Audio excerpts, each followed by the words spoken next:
Gangster और पूर्व सांसद अतीक अहमद का एक और बेटा मारा गया है। इस बार भी लोकेशन झांसी है। ये खबर आ रही है कि अली अहमद से मिलने जा रहा था अब्बान और रास्ते में उसकी गाड़ी का एक्सीडेंट हुआ है। सफ़ेद रंग की क्रेटा गाड़ी थी जिसमें जो सामने दो लोग बैठे थे अब्बान और सोनू, इनकी मौत हो गई है। ज़्यादा जानकारी शुभम देंगे। शुभम, ये कब जानकारी आई है और क्या क्या हुआ है? ये 6 तारीख की मैं कहूँ दिन करीब 12 बजे ये खबर आई कि एक झांसी हाईवे पर एक हादसा होता है। झांसी कानपुर जो हाईवे है उस पर एक हादसा होता है। सड़क हादसे में एक गाड़ी क्षतिग्रस्त होती है और ये संभवतः ट्रक से ये टक्कर हुई थी। एक्सीडेंट की खबर थी और जैसे ही जो लोग इसमें सवार थे उनकी जैसे जानकारी सामने आई तो पता चला कि इनमें अतीक अहमद के 5वें और सबसे छोटे बेटे जो हैं अबान, उनकी मौत हुई और साथ में जो उनके बगल में थे। अब अबान गाड़ी चला रहे थे या फिर वो बगल में बैठे थे इसकी जानकारी नहीं, लेकिन आगे बैठे 2 लोगों की मौत हुई और पीछे बैठे 3 लोग घायल हुए हैं। अबान जो अतीक अहमद के बेटे कितने अली बेटे अहमद, हैं? हाँ, उनके 5 बेटे हैं जिनमें से अभी केवल 3 जिंदा हैं, 2 की मौत हो चुकी है। जैसा कि आपने बताया कि असद अहमद का एनकाउंटर हुआ था और अब इनकी रोड दुर्घटना में मौत हुई है। सबसे बड़े बेटे हैं उमर अहमद, रंगदारी और अपहरण और जो सीरियस क्रिमिनल ऑफेंस है उसके आरोप में फिलहाल जेल में है, लंबे समय से जेल में है। ये भी झांसी में ही है? नहीं, अभी इनको सुरक्षा के दृष्टि से इनके तबादले जेल चेंज किए जाते हैं। जैसे अभी बाल सुधार गृह से जब इन्हें निकाला गया था, अली को माफ करिएगा, अबान को निकाला गया था। फिर सुरक्षा कारणों से इनके दूसरे बेटों के जेल भी स्थानांतरित किए गए थे।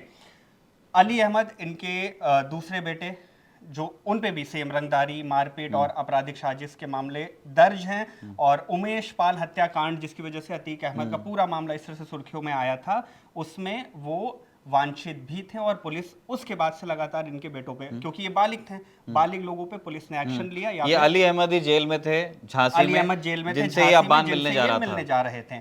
तीसरे बेटे हैं असद अहमद, जिनकी मौत हुई थी पुलिस मुठभेड़ झांसी में ही हुआ था। निखिल, याद हो आपको, जो वो बाइक से जा 13 रहे थे अप्रैल और 2023। 13 अप्रैल 2023 तब ये हुआ था।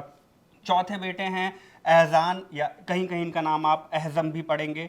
ये और अबान तीनों ही बाल सुधार गृह में थे क्योंकि ये नाबालिग थे जब ये पूरा अतीक अहमद का जिस तरह से उनकी हत्या हुई थी उसके बाद से वो जेल में थे। बाल सुधार गृह से ये 2023 के बाद इन्हें निकाला गया। फिर इनके गार्जियनशिप को लेके भी चर्चा हो रही थी। ये हो रहा था कि बुआ जो हैं वो बुआ के सानिध्य में रहेंगे। अबान अभी हाल फिलहाल चर्चा में तब आए थे जब 27 नवंबर की तारीख थी और 2025 मुझे शादी से एक वीडियो आया एक था। शादी से एक वीडियो वायरल हुआ, एक रील बना जिसमें अबान खुद तो ये वीडियो नहीं बना रहे थे लेकिन उनके साथियों ने ये वीडियो बनाया और उसमें कुछ ऐसे डायलॉग्स और ऐसे गाने थे कि जिसको लेकर चर्चाएं हुई थी, निखिल। और तब से ये वापस कहा जा रहा था कि जब से अतीक अहमद की हत्या हुई थी उसके बाद से ही पूरा परिवार बिल्कुल मतलब शांत सा था या गायब गायब सा था, चर्चाओं में नहीं आता था। और ये लगातार कोशिश भी चल रही थी कि वाइफ कई दिन फरार रही। वाइफ फरार रही कि बेटों के बारे में पता किया जाए, बेटों पे नकेल कसा जाए कि एक जो वो अतीक अहमद का अध्याय खत्म हुआ वो वापस से शुरू ना हो पाए। जो बालिग थे वो जेल में डाल दिए गए, जो नाबालिग थे वो बाल सुधार गृह में डाले गए। और बाल सुधार गृह से बाहर आने के बाद अब्बान और एहजान दोनों ही कैमरों से हमेशा दूर रहें।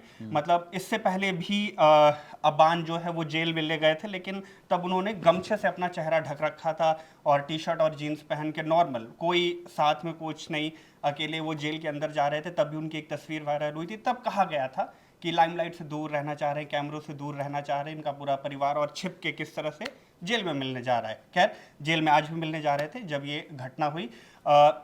निखिल, ये जो पूरी घटना और ये अतीक अहमद का जिस तरह से हुआ उसको लेकर के कई बार मीडिया रिपोर्ट्स में इनकी चर्चाएं आती रही हैं उमेश पाल हत्याकांड के बाद से। तो अगर दर्शक जो उमेश पाल हत्याकांड के विषय में ज़्यादा न जान रहे हो या फिर उनको आप एक ब्रीफ देना चाहें। आप उमेश पाल मर्डर के बारे में पूछ रहे थे, जहां से ये पूरी स्टोरी एक बार फिर से शुरू होती है। उमेश पाल मर्डर की स्टोरी जुड़ी हुई है राजू पाल की हत्या से। राजू पाल बसपा के नेता थे, बाहुबली थे खुद भी।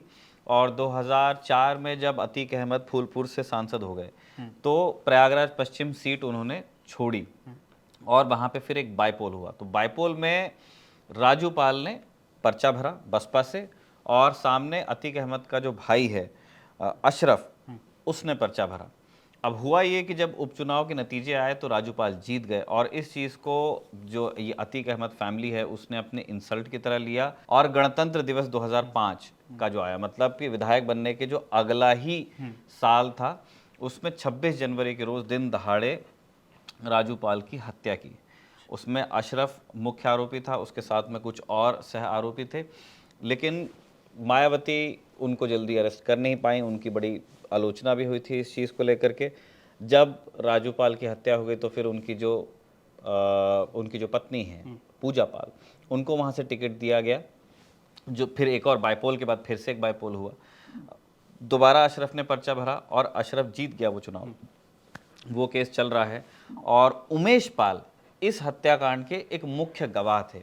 तो उमेश पाल कोर्ट जाते रहते थे, और उमेश पाल को सिक्योरिटी भी थी, उनके साथ में एक यूपी पुलिस के जवान चलते थे। फरवरी 2023 की बात है, उमेश पाल ऐसी ही एक अदालती कार्रवाई से संभवतः लौट रहे थे, और जब वो घर में एंटर कर रहे हैं तब ये देखा गया, उसका सीसीटीवी फुटेज है भी आया कि गाड़ी से ये लोग जैसे ही उतरते हैं तड़ातड़ इनके ऊपर गोलियां चलाई जाती हैं और बम भी मारा जाता है, और उसमें से एक बम उस पुलिस कांस्टेबल के पीठ पर लगता है, जो सुरक्षा में जो आपके उमेश पाल की सुरक्षा। तो उमेश पाल की भी मृत्यु होती है, कांस्टेबल की भी होती है, और फिर यूपी पुलिस उसको और वहाँ पे असद देखा जाता है, अतीक अहमद का बेटा, और ये जो गुड्डू मुस्लिम, बम्बास गुड्डू मुस्लिम उसको बोलते थे, इस तरह के कैरेक्टर्स और वहाँ पे थे।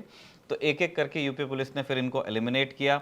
असद जो था, जो सीसीटीवी में फुटेज में नज़र आता है, या जो प्रत्यक्षदर्शी बताते हैं कि इस हत्याकांड में वो खुद स्वयं शामिल था, वो झांसी में ही एक पुलिस एनकाउंटर में मारा जाता है 13 अप्रैल को, और 2 दिन बाद और 2 दिन बाद फिर अतीक अहमद की किलिंग होती है। वो तो कैमरे पर सब लोगों ने लाइव देखा है। तो वहाँ से सिलसिला चला है। उस टाइम पे अतीक अहमद के साथ में उनका भाई भी था अशरफ, और अतीक अहमद की तो मृत्यु हो गई, उससे असद को पुलिस इनकाउंटर में मार दिया गया था, और अब्बान की अभी डेथ हुई है। हाँ, अब्बान की अभी डेथ हुई, और अभी तक की जो जानकारी प्राप्त है निखिल, एसएसपी झांसी की तरफ से यही कहा गया है कि छोटा सा बयान आया है कि कार जो थी वो काफ़ी रफ्तार में थी और डिवाइडर से वो जाके टकराई, और जिसके बाद से ये हादसा हुआ। लेकिन जब हम वो वीडियोस देख रहे हैं जो घटनास्थल से सामने आ रहा है, उसमें बिल्कुल कार एक तरफ से पूरी क्षतिग्रस्त नजर आ रही है, जिस तरफ ये बैठा था अबान, उस तरफ तो कार पूरी खत्म हो गई है, क्रेटा गाड़ी थी सफेद। हाँ, और जैसा भी पुलिस तरफ से बताया जाए कि डिवाइडर से टकराई है। हालांकि सामने एक ट्रक भी खड़ा दिख रहा है, संभवतः वो उसी से टकराई हो, या टकराने के बाद उससे जाकर ये अभी जांच का विषय है। जांच का विषय है, तो अभी कुछ कहा नहीं जा सकता कि एक्चुअली हुआ क्या था। पर ये बात सत्य है, इस खबर की पुष्टि है कि अतीक अहमद के सबसे छोटे बेटे की मौत हो चुकी है इस सड़क हादसे में। जो भी जानकारी से जुड़ी आगे आएगी आप तक हम पहुंचाते रहेंगे। मेरा नाम शुभम है, मेरे साथ निखिल है। आप देखते रहिए खबर का। Thank you.